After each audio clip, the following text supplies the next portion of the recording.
ഒരിക്കൽ പാർവതീദേവി സ്നാനത്തിനു പോകും മുൻപ് തന്റെ ശരീരത്തിലെ സുഗന്ധലേപനങ്ങൾ കൊണ്ട് ഒരു ബാലന് രൂപം നൽകി അവന് ജീവൻ നൽകി.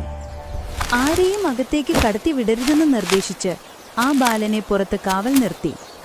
മഹാദേവൻ തിരിച്ചെത്തിയപ്പോൾ പരിചയമില്ലാത്ത ആ ബാലൻ അദ്ദേഹത്തെ അകത്തേക്ക് പ്രവേശിക്കുന്നതിൽ നിന്ന് തടഞ്ഞു. ക്ഷമ നശിച്ച ശിവൻ കോപിഷ്ഠനാവുകയും ആ ബാലന്റെ ശിരസ്സറുക്കുകയും ചെയ്തു.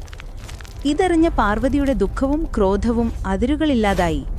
ദേവിയെ ശാന്തയാക്കാൻ ശിവൻ ഉടൻ തന്നെ വടക്കോട്ടു പോയി ആദ്യം കാണുന്ന ജീവിയുടെ തല കൊണ്ടുവരാൻ തന്റെ ഭൂതഗണങ്ങളോട് ആജ്ഞാപിച്ചു.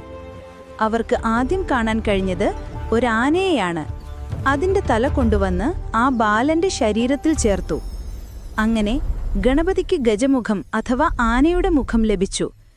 ശിവൻ അദ്ദേഹത്തെ ഗണങ്ങളുടെ അധിപനായി വാഴുകയും വിഘ്നങ്ങളെല്ലാം അകറ്റുന്ന വിഘ്നേശ്വരൻ എന്ന പേര് നൽകി അനുഗ്രഹിക്കുകയും ചെയ്തു.